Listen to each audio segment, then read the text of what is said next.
반갑습니다. 네.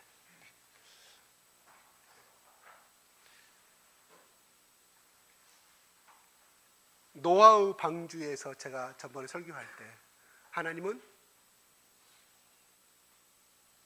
옆에 보이는 창을 만들어 주시지 아니했다고 말했죠. 오직 딱 한 개, 바로 저 꼭대기에 있는 하늘만 바라볼 수 있는 창문을 노아에게 만들어라고 했습니다. 그런데 왜일까요? 이미 다 알다시피 하나님만을 바라보라는 것이었죠. 그죠? 이 시간 고개 숙이지 마시고요, 저만 바라봐 주십시오. 그러나 저는 하나님은 아닙니다. 하나님은 아니에요. 이 시간에 하나님께서 부족한 저를 세우셨는데 저를 통하여서 여러분들이 은혜 받으시기 바랍니다. 고개 숙이면 어때요? 땅에 생각하게 되고 다른 거 생각하게 됩니다. 휴대폰 다 꺼주세요. 그 30분 동안 안 받는다고 해서 여러분이 인생이 달라지고 여러분 무서운 절망이 오는 게 아닙니다. 30분간 딱 끊으시고 집중하십시오. 하나님께서 복 주실 것입니다. 공부 잘하는 사람은 선생님 말씀을 집중해서 잘 듣는 거죠. 저는 여러분들을 위해서 하는 거예요. 이야기 한번 나왔으면 딱 30분간 집중해서 들어주시면 여러분들 오늘 말씀 나온 대로 피와 살이 되는 영간에 여러분의 생명을 살리는 말씀이 되실 걸로 믿습니다. 할렐루야. 예, 딴 생각하지 마시고요. 딴 생각 들으면 예수님 그리스도의 이름으로 속으로 애치십시오. 떠나가라, 떠나가라. 작기야 떠나가라, 잡념아 떠나가라. 나는 이 시간에 예수 그리스도의 보혈을 피를 입은 사람으로서 하나님 자녀의 입으로 넌 나를 괴롭힐 수가 없다고 속으로 외치십시오. 여러분 승리합니다. 그게 매 순간 예배 드리는 것이고 제사를 드리는 것이고 예수님과 나와 같이 동행하는 신앙입니다. 그건 이제 습관과 훈련이 필요하겠죠. 그러면 이 시간에 핸드폰 오고는 다 이건 사탄이 하는 짓입니다. 들어주십시오. 자, 여러분 예배를 방해하는 모든 것들은 다 사탄입니다.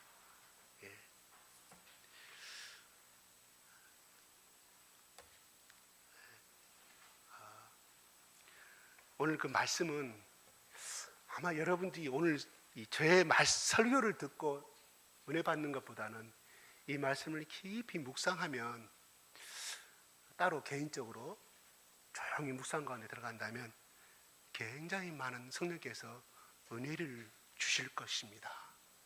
네, 은혜를 주실 거예요. 이 시간 말씀은 모든 하나님의 말씀은 이 시간 말씀뿐만 아니라 모든 하나님의 말씀은 우리에게 뭐예요? 생명을 주는 말씀이고 우리에게 영적인 건강을 회복시키는 말씀이고 사망과 어둠을 물리치는 말씀인 줄로 믿습니다.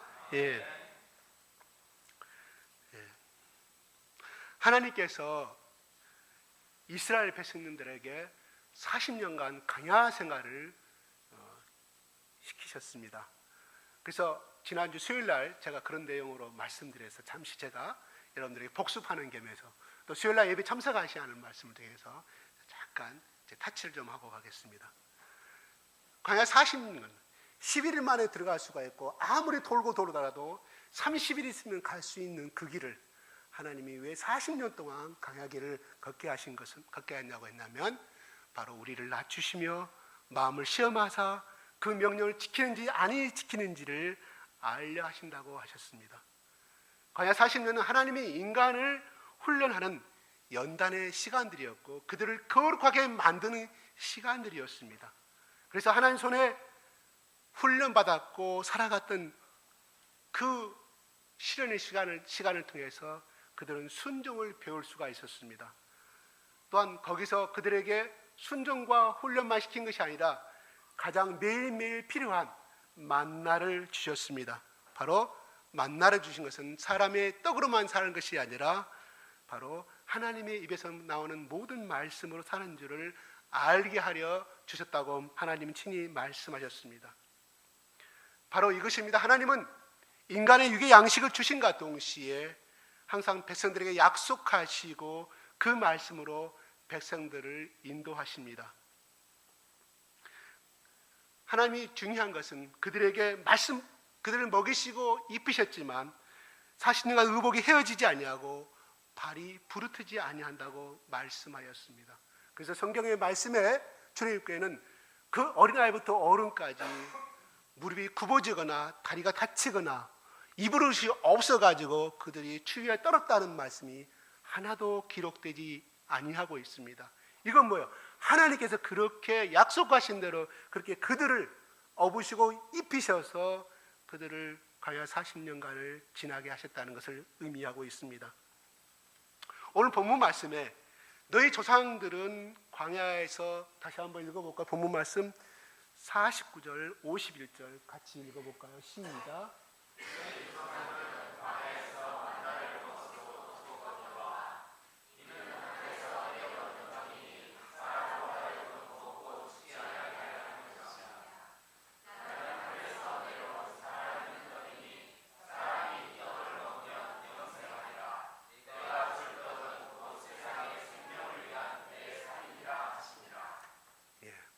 광야에서 이스라엘 백성들에게 먹이셨던 만나는 하나님이 내려주신 양식이었습니다.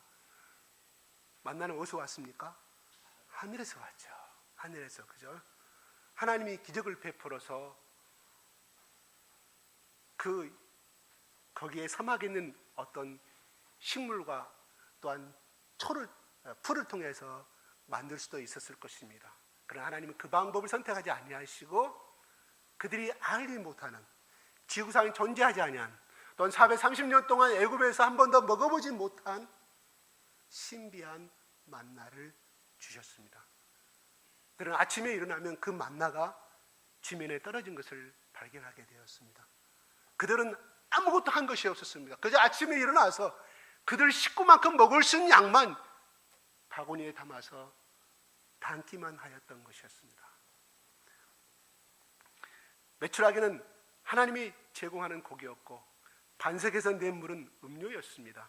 그러나 이 만나를 먹은 모든 사람들은 먹고 다 죽었다고 말씀하고 있습니다. 만나 그 자체가 무슨 효용이 있고 효력이 있고 한 것이 아닙니다. 하나님 늘 함께 하시고 인도하시며 간섭해 주신다는 약속의 이행이고 그들과 함께 하신다는 표징인 것입니다. 만나와 메추라기는 단순히 그들이 살아갈 수 있는 양식이었습니다. 오늘 우리가 성도들이 살아가는 것은 이 광야 같은 세상에서 하나님 육의 양식으로만 살 수 있는 것이 아니고 날마다 말씀의 떡상 앞에 나와야 생명의 만나를 먹고 살 수 있다는 것을 우리에게 오늘날 가르쳐주고 있다는 것입니다. 아침에 교회 오시기 전에 여러분들 아침에 식사를 하신 분도 있을 것이고 안 하신 분도 있을 것입니다. 중요한 것은 우리가 매일 먹는 것은 뭐예요? 쌀밥과 그 다음에 식물, 시금치, 콩나물 다 먹고 나왔을 것입니다. 그렇죠? 어떤 분은 좀 풍부하신 분, 용돈이 풍부하신 분은 소고기, 돼지고기 먹고 나왔을 것이고요. 자, 중요한 것은 시금치든 콩나물이든 여러분이 아침에 먹었던 그 고슬고슬한 그 고소한 쌀밥이든 간에 그들은 곧 생명을 가졌던 식물이었고 피조물이었다는 사실입니다. 이것은 무엇을 의미할까요? 생명을 먹어야만이 살 수가 있다는 것을 의미해주고 있습니다. 여러분 하루 세 끼 먹는 거 생명이 아닌 거 어디가 있습니까? 다 생명을 통해서 그런 가공해서 먹던 식물이 그렇고 여러분의 과일 나는 거, 수박, 참외 다 생명이 있는 거 아니겠습니까? 여러분 자녀분이 좋아하는 후라이도 다 바로 계란 깨기 전까지 바로 생명이 있었던 것입니다. 바로 뭐예요? 생명을 유지하기 위해서는 생명을 먹어야만이 살 수가 있다는 것입니다. 사람만 그렇습니까? 바다에 사는 물고기나 저 창공을 다는 독수리도 마찬가지입니다. 어느 누구나 생명체를 가진 모든 피조물은 생명을 먹지 아니하고서는 살 수가 없다는 것을 우리는 알아야 합니다. 만약에 어떤 피조물이든 간에 살아있는 피조물이든 간에 그가 생명체인 생명을 먹지 아니한다면 곧 죽음을 의미하는 것입니다. 여러분 살아있는 바다 물고기를 여러분 좋아하죠? 저도 해 좋아합니다. 생선 좋아합니다. 다 마찬가지죠. 대한민국 사람들은. 근데 중요한 것은요, 그 회를 쳐서 먹다 보면 짠맛이 나던가요? 안 납니다. 그러나 죽은 고기는 소금에 데치면 짠맛이 납니다. 이것이 바로 생명의 신비입니다. 바다 물고기는 살아있는 동안 짠물만 먹고 살았지만은, 그러나 하나님께서 그 물고기의 생명 속에 바닷물을 잘 걸러낼 수 있는 능력을 부여하셨다는 것입니다. 생명은 눈에 보이지 않는 것 속에 들어 있습니다. 물고기 안에서 알이 부화하여서 거기에 생명이 자랄 때 이미 그 알 속에는 생명의 구조와 기능과 모든 원칙이 들어 있었던 것입니다. 이처럼 하나님의 아들 예수 그리스도께서 생명의 먹이로 사람들 가운데 오셨습니다. 그리고는 말씀하십니다. 내 살을 먹고 내 피를 마시라고 말씀하십니다. 이것은 십자가의 고난과 십자가의 희생을 말씀하고 있습니다. 요한복음 6장 55절, 본문 말씀 55절 읽겠습니다. 시작.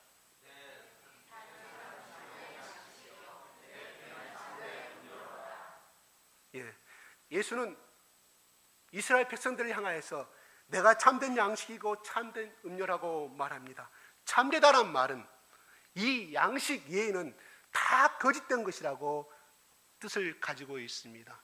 이것만이 진실이고 정말이고 진짜라는 것을 말합니다. 그러나 이것이 아닌 다른 것은 다 가짜고 다 사기고 거짓이라는 뜻을 가지고 있습니다. 매일 우리가 먹는 양식은 아무리 먹어도 끝이 없고 결국은 썩어버립니다. 그러나 영혼의 양식은 예수님의 피와 살은 영혼이 목마르지 않는 참된 양식이요 참된 음료가 된다는 것을 믿으시기 바랍니다. 이것은 무엇이냐면 오직 십자가만이 사는 길이요 생명의 길이라는 말입니다. 뭐예요? 오직 예수 그리스도 십자가만이 인생이 사는 길이요 생명의 길이라는 의미인 것입니다.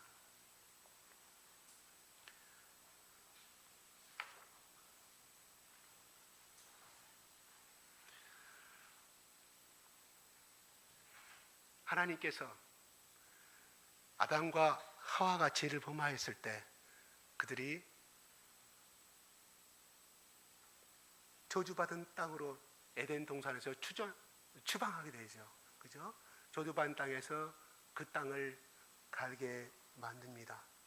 그러나 그때 하나님께서 에덴 동산 한 중앙에 바로 생명나무의 열매를 천사들과 하얀금을 통해서 그 생명나무 열매를 지키게 만듭니다. 우리는 창세기 말씀을 통해서 여러분이 배웠을 줄로 압니다.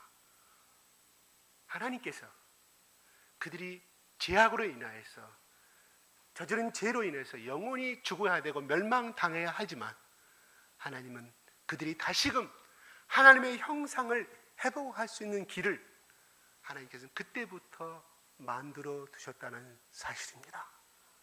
그렇기 때문에 그 생명나무의 열매를 먹게 하기 위해서는 바로 생명이신 예수 그리스도가 이 땅에 오셔야만 했다는 것입니다.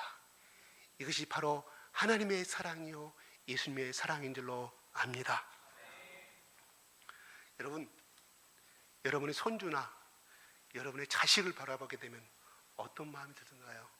수많은 어린아이들 같이 놀고 있지만 그러나 내 눈에 들어오는 것은 내 자식밖에 안 들어옵니다.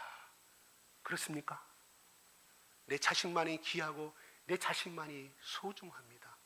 왜 그럴까요? 바로 내 아이 속에 내가 들어있고 내 사랑과 정성과 소망과 꿈이 담겨져 있기 때문입니다. 내 아이는 나의 분신이기 때문인 것입니다. 같은 이체에서 생명은 다 귀중합니다. 그러나 그 중에서도 사람들의 생명이 특별하게 귀중한 까닭은 그 속에, 그 사람들 속에 하나님의 형상과 생기와 사랑과 능력이 들어있기 때문입니다. 그래서 하나님께서는 사람들을 특별하게 사랑할 수밖에 없었습니다. 보통으로 사랑하신 것이 아니고 아주 특별하게 사랑해 주신 것입니다.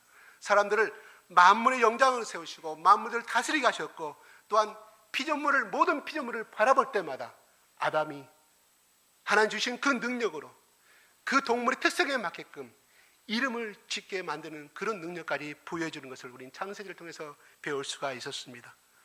하나님께서 사람들을 특별하게 대우하셨습니다. 물론 다른 피조물도 대우하셨지만 유독 하나님만은, 인간만은 하나님께서 그렇게 특별하게 만드시고 대우하시고 사랑하셨다는 것입니다.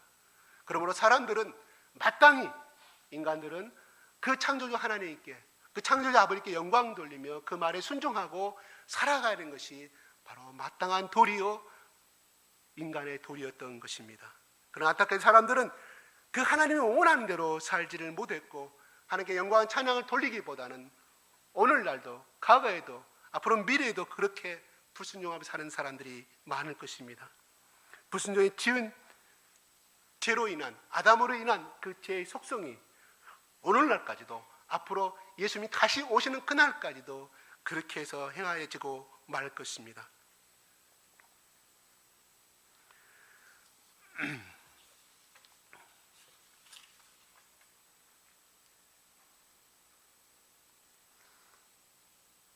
오늘날 천주교나 기독교에서는 성만찬을 하게 됩니다. 그것은 예수님의 피와 살을 기념하기 위해서 성만찬을 해서 그 떡을 먹음으로 인해서 예수님이 사랑하신 십자가의 구속의 은혜와 또한 그때의 십자가의 그 사랑을 다시 한번 음미하는 시간을 갖게 됩니다. 초대 이 말들이 잘못 전해져서 초대 기독교 때는 그들이 카타콤으로 숨어 들어가고 동굴로 숨어 들어갈 때 로마의 시민들 가운데는 이렇게 소문이 퍼졌다고 그래요. 저 기독교인들은 사람의 인육을 먹는 아주 살인마적인 그런 족속이라고 해서 더욱더 핍박을, 그런 유모들이 퍼져서, 소문이 퍼져서 핍박을 했다는 그런 말들이 있습니다. 성찬이 할 때 우리가 가장 중요한 내용은 주님의 죽으심을 기억하는 것입니다. 그래서 초대교회 성도들부터 오늘날까지 이 성찬식을 우리는 거행하고 있죠. 그런데 우리가 떡을 먹는 것 자체가 중요한 것이 아니라 우리를 위해 주님께서 잘 살을 찢기시고 피 흘리심을 의미하는 것이 중요한 것이라고 생각합니다. 왜냐하면 바로 예수님의 피와 살이 찢어지지 않고 피의 흘림이 없고서는, 바로 그 희생이 없고서는 우리의 인류의 죄를 해결할 방법이 없었기 때문에 하나님이 택하신 최후의 방법이었습니다. 바로 그들을, 하나님의 인간들의 죄악에서 하나님 품으로 얼마나 많은 끌어당기기 위해서 많은 노력을 하였습니까? 선지자들과 많은 믿음의 사람들을 내보내서 그들이 돌아올 수 있도록 많이 예언도 하고 그들을 통해서 하나님의 사랑을 전파했지만 그들은 그것에 순종하지 아니하고 여전히 그들이 잘남으로 우상을 숭배하고 제 불순종 가운데 살아왔던 것을 우리는 구약을 통해서 잘 알 수가 있습니다. 그래서 하나님이 태초 때 예비하신 마지막 카드가 바로 우리 주 예수 그리스도께서 이 땅에 온몸에 찢어진 생명의 떡으로, 그래서 온전히 피를 흘리시는 그 희생을 통해서만이 내 사랑하는 그 아들과 딸들을 에덴의 동산으로 끌어들여서 이 생명나무의 가시를 먹을 수 있다는 사실을 알았기에, 그럴 밖에 없었기 때문에 하나님이 그 방법을 선택하신 것입니다. 그토록 우리의 죄는 그만큼 무서운 것이었다는 것을 의미해 주고 있습니다. 그렇기 때문에 주님께서 나 때문에, 나를 위해서 십자가에 살이 찢기고 피를 흘리셨음이 그토록 귀하고 그토록 큰 은혜인 줄로 압니다. 예수님 바로 나의 죄 때문에 십자가에서 죽음을 당하셨습니다. 우리를 대신할 심판을 받으셨기 때문에 바로 진노의 불길을 견디셔야만 했습니다. 사람이 떡이 되기 위해서는 그 곡식을 그대로, 밀을 그대로 사용할 수는 없습니다. 그를 갈아서, 수많은 시간을 통해서 갈아서 그를 물에 넣어서 반죽해야, 그리고 수백 대 온도에서 데워야만이 그들이 우리가 먹을 수 있는 빵이 되었고, 그 당시에 유대인들의 그 주식이었습니다. 그들이 먹는 것은 바로 우리는 밥을 먹으면서 많은 반찬을 먹지만 그들의 주식은 오직 빵밖에 없었습니다. 구운 빵. 바로 우리 예수님도 빵이 수천도 온도를 견디셔야만이 빵이었던 것처럼 진도의 불길을 견디셔야만 했습니다. 왜 그랬습니까? 바로 나를 사랑하시기 때문이었습니다. 멸망을 원하시지 아니하시고 영생을 원하셨기 때문입니다. 살은 주님의 몸이요 양식이라고 예수님이 말씀하고 있습니다. 죄인을 살리기 위한 희생을 의미하고 있습니다. 자는 피 흘리신 피를 말하고 있습니다. 자는 피를 받는 것입니다. 고난의 잔입니다. 바로 생명을 쏟았던 새 언약의 피인 것입니다. 피 흘림이 없이는 우리는 제사함이 없다고 우리는 성경에서 배우고 있습니다. 왜냐하면 피는 생명이요, 생명은 하나님의 주권하에 있기 때문입니다.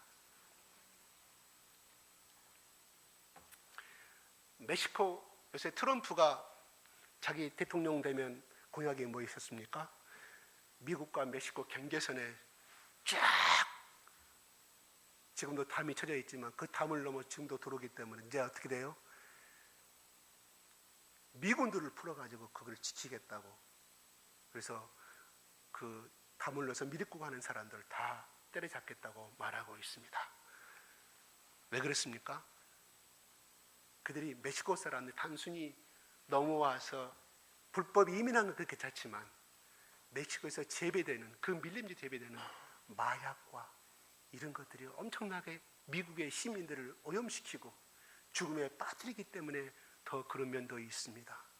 그런데 멕시코는 정말로 못 사는 나라이기 때문에 감옥이 죄수들이 차고 넘친다고 그래요. 한 교도소에는 그 죄수가 들어오면 양쪽에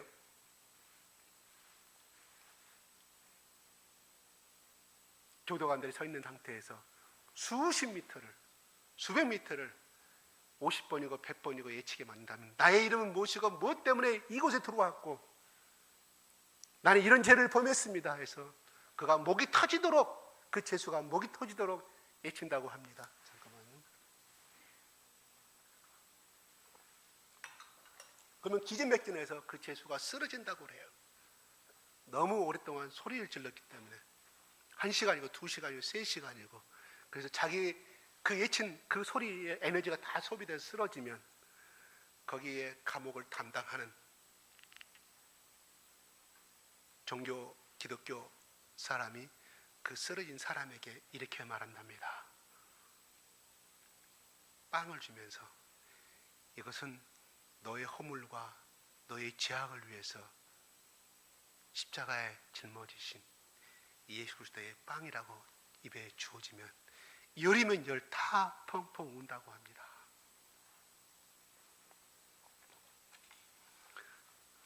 죄가 많은 곳에는 은혜가 넘쳐납니다.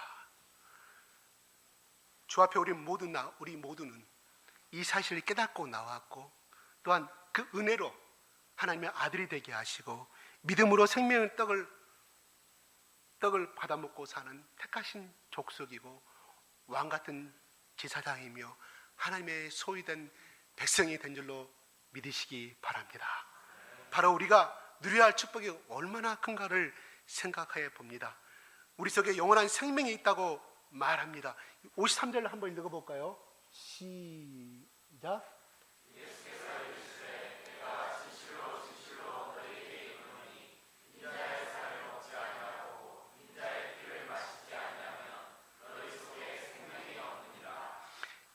요한일서 5장 11절 12절 부탁할까요? 시작.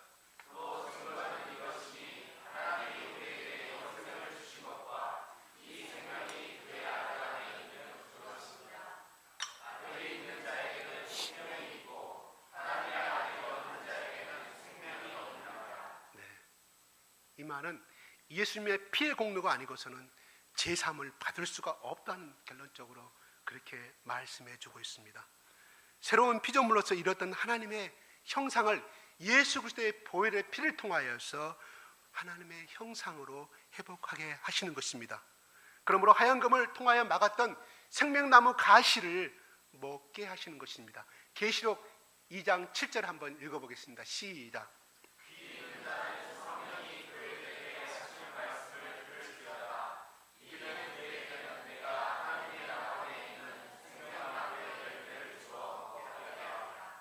생명나무 열매를 주어 먹게 한다고 말하고 있습니다. 이거는 영원한 영생을 주시겠다는 하나님의 말씀이죠.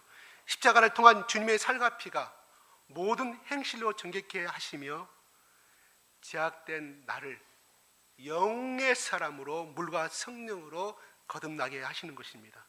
그래서 우리에게는 부활의 영광에 참여하는 생명이 되게 됩니다. 그래서 요한복음 오늘 본문 말씀의 54절 다시 한번 읽어볼까요? 시작. 내 살을 먹고 내 피를 마시는 자는 영생을 가졌고 마지막 날에 내가 그를 다시 살리리니. 마지막 날에 바로 예수님이 이 땅에 다시 재림하는 그날을 말해주고 있습니다. 54절 이 말씀은 굉장히 중요한 의미가 있어요. 우리가 육체를 가지고 생전에 있는 동안에 생명의 씨앗을 받고 영생을 얻어야 죽은 뒤에 주님이 다시 살린다는 말이 되는 것입니다. 고로 죽은 다음에 아무리 자기 자식이 수십만 원의 어떤 행위를 하고 정말 기한 자치를 행동을 한다 할지라도 그 부모가 예수를 믿지 아니하고 죽었으면 그 사람은 영원한 지옥에 갈 수밖에 없다는 사실입니다. 그런데 다른 교회에서는 그렇지 아니하죠. 부모가 부모를 위해서 열심히 자식이 부모를 위해서 기도하면 그가 연옥으로 올라가게 되고 지옥에서 구원받는다고 이야기를 합니다. 이것은 성경에 나와 있지 아니한 말이고 바로 중세기 때 그 많은 성당을 짓기 위한, 그래서 가난한 서민들에게 헌금을 착복하기 위한 하나의 구실에 지나지 아니합니다. 그전에는 그 교리가 나오지도 아니하였습니다. 성당을 짓다 보니까 돈이 부족하니까 그런 연옥소를 만들어낸 것입니다. 살아생전에 예수님의 생명의 씨앗을 받은 자야만이 예수님이 다시 재림할 때 그때는 어찌 된다고 그래서 베드로전서에 무덤에서 잠자는 자들이 일어난다고 말씀했지 않습니까? 수천 년 수만 년이 흘러가 버린 씨앗이 싹이 트지 못했는데 그 씨앗을 발견해서 땅에 심었더니 바로 그 씨앗이 열매를 맺었다는 것이 우리 신문에서 매스컴을 통해서 알 수 있지 않습니까? 어떻게 생명의 씨앗을 받지 못하는 살아생전에 그가 죽은 다음에 어떻게 천국을 갈 수 있겠습니까? 이거는 인간이 만드는 틀린 말입니다. 십자가의 보혈의 은총이 우리가 이 땅에서 육신의 장막을 벗기 전에 이루어져야 한다는 사실입니다.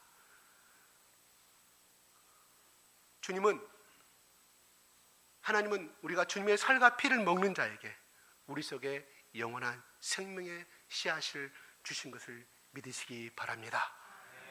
우리 안에 영원히 함께 거하는 생명이 있습니다. 그래서 56절에 내 살을 먹고 내 피를 마시는 자는 내 안에 거하고 나도 그 안에 거한다고 말씀하였고, 이와 비슷한 말씀이 계시록 3장 20절에 기록이 되어 있습니다. 같이 한번 읽겠습니다. 시작.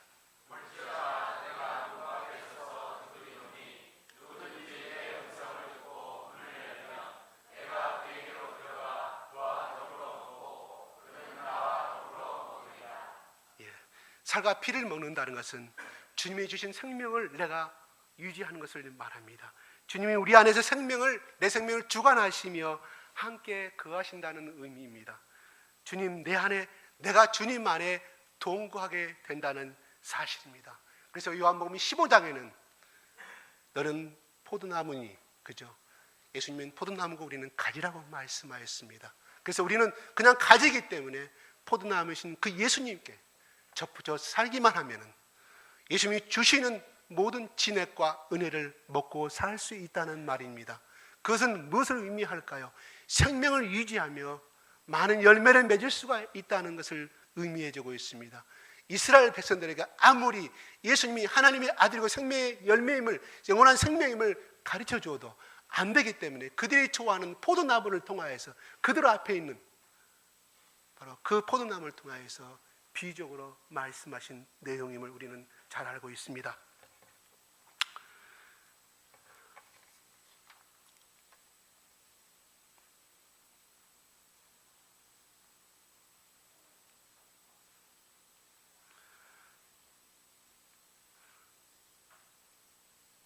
요한복음 1장에 태초에 빛이 있었고 그 빛은 생명이었고 생명은 곧 말씀이라고 말합니다. 로고스라고 말합니다.